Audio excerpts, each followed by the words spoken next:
Hello and welcome to all the viewers on our YouTube channel biker score seat.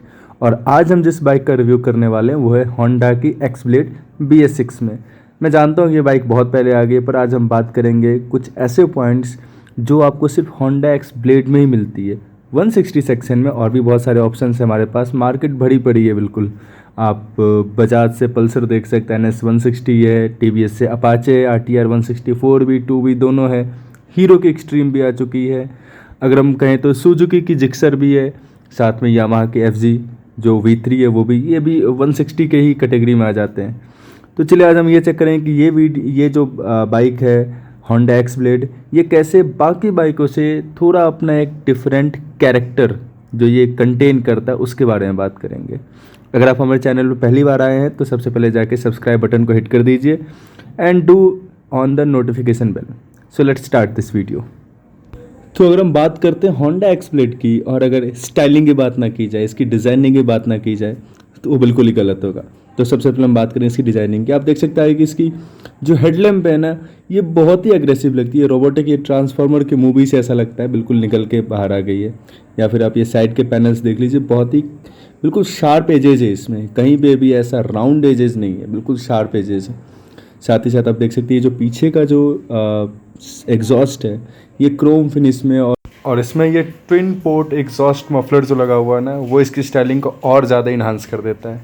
आगे बढ़ के आप देखेंगे इसकी साइड के भी जो जितने सेगमेंट्स हैं वो बिल्कुल फिट एंड फिनिश बहुत ही एक्यूरेट है। कहीं पे भी यूजलेस के गैप्स या ऐसा कुछ आपको नहीं शो करेगा इस बाइक में। कहीं पे भी आप चेक कर लेंगे, सब कुछ सही आपको मिलेगा। तो ये जो अंडरवेली लगी है ना, जो इंजन कॉल लगा है, ये BS4 से BS6 में जो ट्रांसफॉर्म हुई है तो उसकी साइज़ थोड़ी छोटी हो गई। डिज़ाइन और स्टाइलिंग में एक चीज़ और ऐड की गई है और वो है ये कार्बन फिनिश। आप देख सकते हैं टैंक पे भी है, ये बहुत ही ब्यूटीफुल लगता है। उसके साथ साथ जो इंस्ट्रूमेंट कंसोल है ना, उसके पास भी मैं आपको ये दिखा देता हूँ, इंस्ट्रूमेंट कंसोल के पास भी है और साथ ही साथ साइड पैनल पे भी है जहाँ पे ये 160 लिखी हुई है।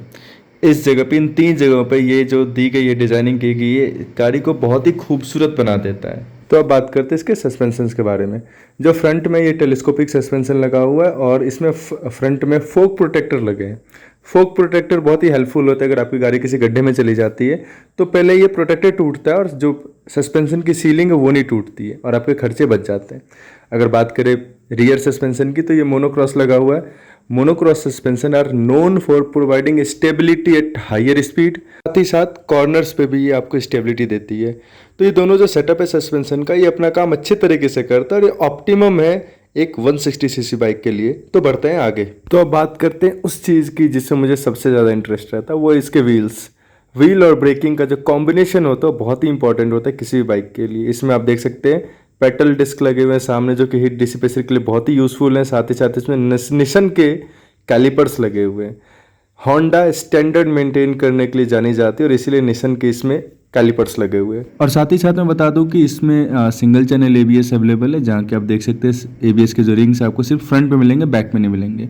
और जो व्हील साइज है वो 17 इंच के अलॉय व्हील्स लगे हैं और सेक्शन है 80/100 के सेक्शन के इसमें टायर लगे हुए हैं। तो अब चलिए चेक करते हैं हम रियर व्हील के बारे में। रियर व्हील बहुत ही ज़्यादा अट्रैक्ट करता है। ये रेडियल टायर है, इसका सेक्शन है 130 सेक्शन के टायर है। आप समझ लीजिए 130 सेक्शन टायर काफ़ी मोटे होते हैं, काफ़ी फैट टायर होते हैं। 200 सीसी का जो सेगमेंट है उसमें ये टायर मिलते हैं आपको ज़्यादातर।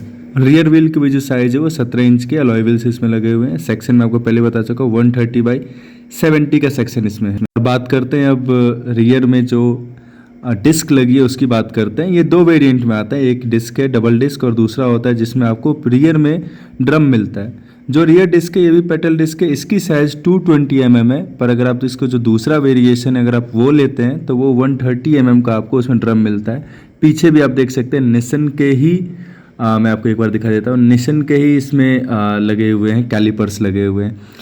एक्चुअली में होंडा ने ब्रेकिंग और ये जो पूरा एक सेटअप है ब्रेकिंग और टायर का, ये बहुत ही अच्छे से इस पर वर्क किया गया है। तो बढ़ते हैं आगे और बात करते हैं इसके इंजन के बारे में।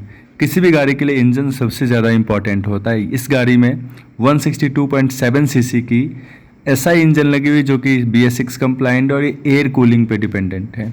कूलिंग को लेकर थोड़ी बहुत बातें हो सकती है, but since this is 160 section bike तो उसमें कूलिंग, एयर कूलिंग अच्छे से काम कर जाते हैं। और वैसे भी अगर हम होंडा के इंजन्स की बात करें तो बहुत ही रिलायबल होते हैं और होंडा ने ज़रूर बहुत ही रिसर्च करके इस पे वर्क किया होगा और तभी इन्होंने एयर कूलिंग के साथ ही इस बाइक को लॉन्च किया है। मैं बताना चाहूँगा कि ये जो पावर आउटपुट इसकी रहती है वो मैक्सिमम जो BS4 था उससे थोड़ा ड्रॉप हो गया है, अराउंड 0.3 bhp ड्रॉप हुआ है। Now this engine gives an output of 13.8 bhp at 8000 rpm। But जब बात करते हैं टॉर्क की तो आपको सिर्फ 5000 rpm पे ही मिलता है 14.7 का न्यूटन मीटर का टॉर्क मिलता है।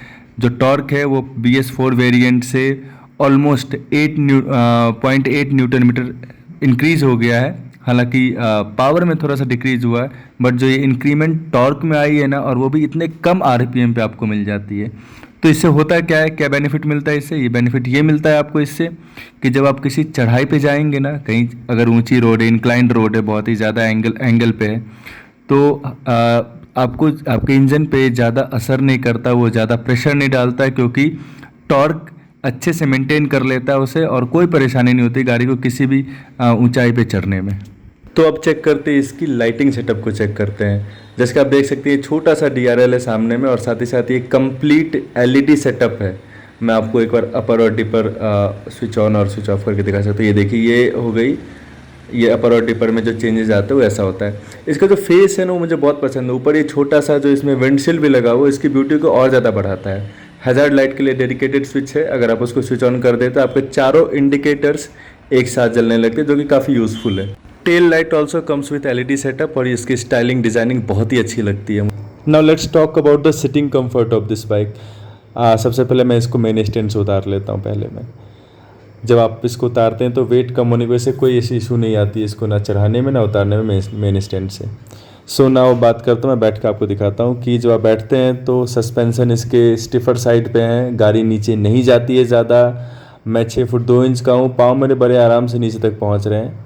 जो इसका जो फुट रेस्ट है, इससे पहले बता दूं कि आपकी जो बैक होती है वो बिल्कुल स्ट्रेट नहीं होती है, क्योंकि इसका जो हैंडल है वो थोड़ा नीचे है, तो आपको थोड़ा लीन फॉरवर्ड जैसा पोजीशन होता है। जो फुट रेस्ट है वो थोड़ा पीछे सेट है, रियर सेट है, तो आपकी जो ट्रायंगल बनती है एक, वो थोड़ा एग्रेसिव राइडिंग वाली बनती है। हालांकि बहुत ही ज़्यादा एग्रेसिव जैसा नहीं आपको फील होगा, बहुत ही कंफर्टेबल रहेगा, बट डेफिनेटली थोड़ा सा आपको एग्रेसिव फीलिंग ये देगी ये गाड़ी। पिलियन कंफर्ट की बात करते हैं, मैं आपको दिखा देता हूँ। जो पिलियन के लिए स्पेस है इस सीट पे, देखिए पिलियन की जो स्पेस है बैठने की काफ़ी है, कोई इशू नहीं है। जो सीट की कुशनिंग है वो भी बहुत ही ज़्यादा ना ही स्टिफ है पर सॉफ्ट भी नहीं है। आप जब बैठेंगे तो आपको ऐसी कोई प्रॉब्लम नहीं लगेगी, बहुत ही कंफर्टेबल लगेगा। सो नाउ मूविंग अहेड, हम एक बार इसको ऑन करते हैं, देखते हैं कि मीटर कंसोल कैसा है, इसका इंस्ट्रूमेंट कंसोल। जैसे स्टार्ट करते हैं एक कंप्लीट स्वैप मारती है टैकोमीटर। 2 पार्ट में डिवाइडेड सा मुझे लग रहा है, इनफैक्ट 3 पार्ट्स में डिवाइडेड है। यहाँ से आप बटन है जिससे आप चेक कर सकते हैं, आप सेट भी कर सकते हैं, ट्रिप A ट्रिप B और ऑडोमीटर के यहाँ पर ऑप्शन मिल रहा है। ऊपर में आपको टैकोमीटर मिलता है। यहाँ नीचे वाले कंसोल में जो सबसे इंटरेस्टिंग चीज़ है वो है गियर पोजीशन इंडिकेटर। किसी और बाइक में 160 सेक्शन में मुझे अभी तक नहीं दिखाई दिया है। अब मैं आपको एक बार चेंज करके दिखाता हूँ। ये देखिए, जैसे आप गियर लगाएंगे तो यहाँ पर ये आपको शो करने लगेगा, गियर पोजीशन इंडिकेटर आपको यहाँ पे शो करने लगता है। इसके अलावा जो नॉर्मल चीज़ें हैं, फ्यूल के लिए स्पीडोमीटर है, डिजिटल क्लॉक है, ये सारी चीज़ें अवेलेबल है, जो कि नॉर्मली जितनी इन्फॉर्मेशन रहती है वो सारी इन्फॉर्मेशन यहाँ है। नाउ हम एक बार चेक कर लेते हैं इसकी टेल लाइट्स में क्या क्या इन्फॉर्मेशन है। तो सबसे यहाँ पर आपको इंजन माल फंक्शन मिलता है, उसके बाद न्यूट्रल की मिलती है, फिर ABS की मिलती है, फिर अपर डिपर अगर आप लाइट जलाते तो उसका इंडिकेटर है, और उसके बाद लास्ट में जो है वो है आपकी टर्न इंडिकेटर के लिए स्पेस है। मैं एक बार आपको जला के दिखा देता हूँ। ये लेफ्ट टर्न इंडिकेटर और ये राइट टर्न इंडिकेटर है। तो ओवरऑल जो ये मीटर कंसोल है ये इक्विप्ड है, मोस्ट ऑफ द इंफॉर्मेशन यहाँ पर आपको मिल जाती है। जो एक प्रॉब्लम बस मुझे ये दिखाई देती है कि जब इतने ब्यूटीफुल बाइक आप बनाते हो ना, तो उसमें मीटर कंसोल अगर थोड़ा कलरफुल हो जाएगा तो वो ज़्यादा अच्छा लगेगा। एक चीज़ और मैं आपको दिखा देता हूँ, जब आप गाड़ी को बंद करते हैं तो यहाँ पर आपको शो करता है CU। सो काफ़ी अच्छा ही है। So now let's hear the exhaust note of this bike.